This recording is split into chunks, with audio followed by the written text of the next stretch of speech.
Hello students, welcome to civil step Himachal. Mains की science series में हम आज डिस्कस करेंगे एक बहुत इंपॉर्टेंट टॉपिक। बहुत दिनों से आप ये फोटो न्यूज चैनल्स पे कंटिन्यूसली देख रहे होंगे, है ना। आप पूछोगे सर साइंस एंड टेक से इसका क्या लेना देना है। देखिए, अभी रिसेंटली दिल्ली पुलिस ने कोर्ट से परमिशन मांगी है नार्को टेस्ट करने के लिए। Aftab and Shraddha murder case है, जिसमें बहुत ही आप लोगों को पता है कि बहुत चर्चित मर्डर केस है ये, है ना। हम यहां जो बात करने जा रहे हैं वो साइंस से रिलेटेड बात करेंगे। क्या बात है? दिल्ली पुलिस ने नार्को टेस्ट के लिए बोला है। किसके? आफ्ताब की। अब ये नार्को टेस्ट क्या होता है? What is narco test? देखो, नार्को टेस्ट में एक ड्रग यूज होती है, सोडियम। कौन सी ड्रग यूज होती है? हाँ जी, नार्को टेस्ट में हमारी यूज होती है सोडियम पेंटोथॉल। सोडियम पेंटोथॉल एक एनेस्थेटिक ड्रग है। अगर मैं सीधी बात करूं तो ये बेहोश करने के लिए यूज होती है शॉर्ट पीरियड के लिए। अगर इसका अमाउंट बढ़ा दिया जाए तो सर्जिकल जो ऑपरेशंस होते हैं उसमें भी यूज होता है इसका। तो नार्को टेस्ट है क्या? जब ये ड्रग इंसर्ट करते हैं किसी पर्सन में, किसी में भी, तो क्या होता है, वो अपनी एनेस्थेटिक, मतलब अगर मैं बोलूं तो बेहोश हो जाता है कुछ टाइम के लिए। उसका जो माइंड है वो इमेजिनेटिव नहीं रहता। इमेजिनेटिव नहीं रहते का मतलब है मेरा कि वो इनकेपेबल ऑफ लाइंग होगा। सीधी सी बात है, झूठ नहीं बोल पाता वो उस स्टेज में। अगर झूठ नहीं बोल पाएगा तो उससे जो क्वेश्चन पूछे जाते हैं, जो एक्चुअली हुआ है उसी को वो बताएगा, और जो एक्चुअली हुआ है वही चाहिए पुलिस को। इसीलिए इसे ट्रूथ सीरम भी बोलते हैं। क्या बोलते हैं इसे? ट्रूथ सीरम भी बोला जाता है। किसको? हमारे नार्को टेस्ट को। मतलब लाई डिटेक्टर टाइप है कि इससे लाई डिटेक्ट कर सकते हैं कि झूठ सच क्या है वो सामने आ जाएगा। फाइन।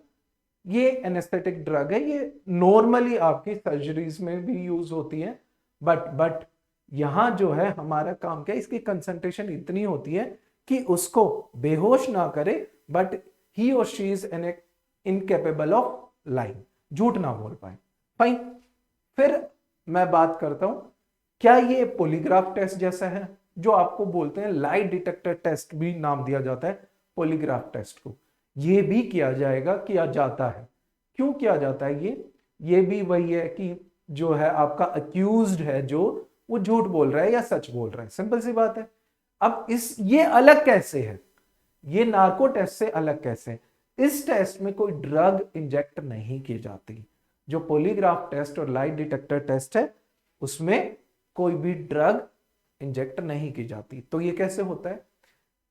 साइंटिस्ट का मानना है कि अगर कोई बंदा झूठ बोल रहा है तो उसके बेसिक फिजियोग्राफिक जो एनालिसिस में आपका फॉर एग्जांपल ब्लड प्रेशर है या हार्ट बीट है, वो डिफरेंट आते हैं नॉर्मल पर्सन से, और एक न्यूमेरिकल वैल्यू दी जाती है। जैसे फॉर एग्जांपल पल्स रेट देख रहे हैं, वो हार्ट रेट देख रहे हैं, ब्लड प्रेशर देख रहे हैं, समझ रहे हो इस बात को, रेस्पिरेशन रेट देख रहे हैं, उनको नंबर दिया जाता है और उस नंबर के बेसिस पे कि बंदा झूठ बोल रहा है या सच बोल रहा है वो निकाला जाता है एनालाइज करके। ठीक है। ये दोनों मेथड क्यों? एक तो देखो, इससे क्या होता है कि थर्ड डिग्री टॉर्चर जो है इसको एक सॉफ्ट वे माना जाता है, सॉफ्ट अल्टरनेटिव माना जाता है जो आपका थर्ड डिग्री टॉर्चर होता है।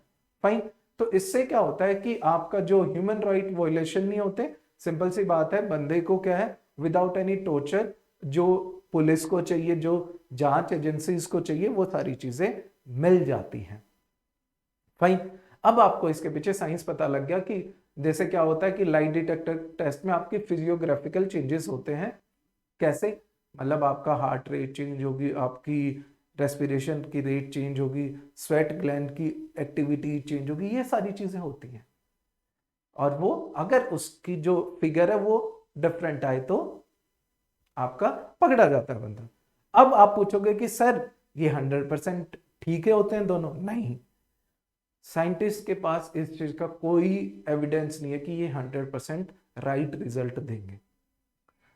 फिर क्वेश्चन बनता है कि फिर कोर्ट क्यों अलो करते हैं, और अलो करते हैं तो किस बेसिस पे अलो करेंगे।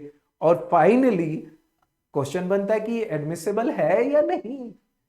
मान लो आपने उस बंदे ने नार्को टेस्ट में कुछ बोल दिया, बाकी कोई एविडेंस नहीं है, सिर्फ वो नार्को टेस्ट है, तो वो नहीं माना जाएगा। उसकी बात हम डिटेल में करते हैं। और कैसे किया जा सकता है नार्को टेस्ट या लाई डिटेक्टर टेस्ट, कैसे किया जा सकता है। देखिए, एक सुप्रीम कोर्ट की रूलिंग है 2010 की, सेल्वी एंड ओस versus state of Karnataka and आन।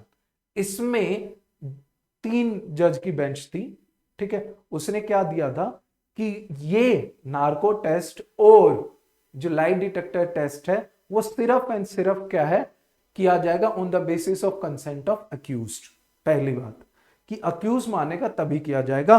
दूसरा, अक्यूज, ध्यान देना, अक्यूज मान भी जाए तो उसे एक लोअर दिया जाएगा, और लोअर के साथ साथ मेडिकल जो इसके कॉन्सिक्वेंसेस होंगे कि आप थोड़ी देर के लिए एनेस्थेटिक कंडीशन में चले जाओगे, बेहोश हो जाओगे, वो सारी चीजें उसको कन्वे की जानी चाहिए। उसके कॉन्सिक्वेंसेस क्या होंगे कि तुम्हारा जो माइंड है वो थोड़ी देर के लिए अनकॉन्शियस हो जाएगा, वो सारी उसे बताने के बाद ही आप कर सकते हो। और फिर क्या है, जो गाइडलाइंस है वो, उसकी जो गाइडलाइंस है कौन सी होनी चाहिए, पॉलीग्राफ टेस्ट की या आपका नार्को टेस्ट की, जो नेशनल ह्यूमन राइट कमीशन ने 2000 में दी थी, सन 2000 में दी थी, उस गाइडलाइंस को फॉलो करना पड़ेगा।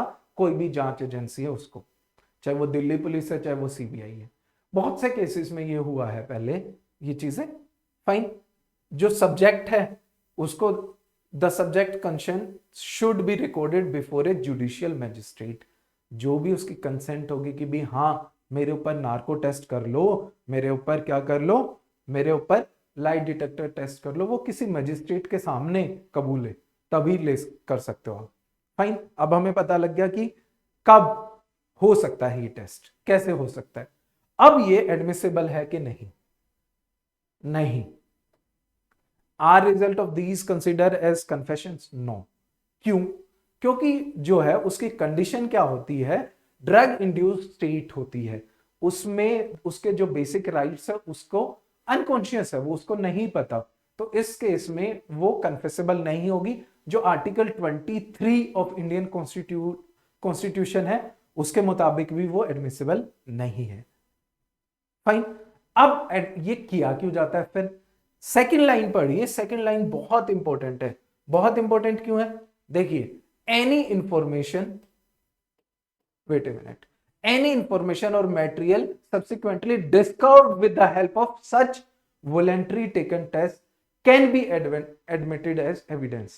For example, जैसे ये केस है जो हम बात कर रहे हैं, श्रद्धा मर्डर केस, इसमें सीधी सी बात है, जो अगर आफ्ताब ये बताता है कि जो मर्डर वेपन है वो कहाँ है नार्को टेस्ट में, तो मर्डर वेपन कहाँ है उससे पता लगा नार्को टेस्ट से। अब वो वेपन पुलिस को मिल गया, फिजिकल फॉर्म में वो वेपन मिल गया, मटेरियल एविडेंस हो गया, वो पुलिस सबमिट करेगी उस वेपन को, वो एडमिसिबल है। दोनों में फर्क समझो, अगर उसकी स्टेटमेंट है वो सेल्फ कन्फेशन नहीं मानी जाएगी, लेकिन उस स्टेटमेंट के बिहाफ पे आपको फिजिकल मटेरियल एविडेंस मिलता है, वो एडमिसिबल है कोर्ट में। समझ रहे हो कि नहीं समझ रहे हो? तो इस केस में अगर आपको जैसे फॉर एग्जांपल मर्डर वेपन मिल जाता है तो वो एडमिसिबल है, और उस बेसिस पे कन्विक्ट को सजा मिल जाएगी, अक्यूज्ड को सजा मिल जाएगी। फाइन, ये था बेसिक नार्को टेस्ट का और पॉलीग्राफ टेस्ट, इनके बीच में डिफरेंस।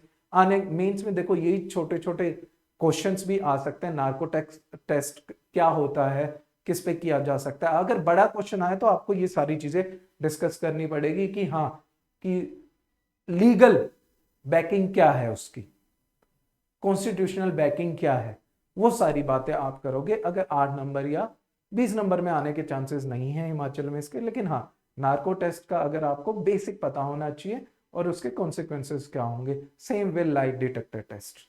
फाइन, चलिए आज का सेशन यहीं ओवर करते हैं। Thank you so much.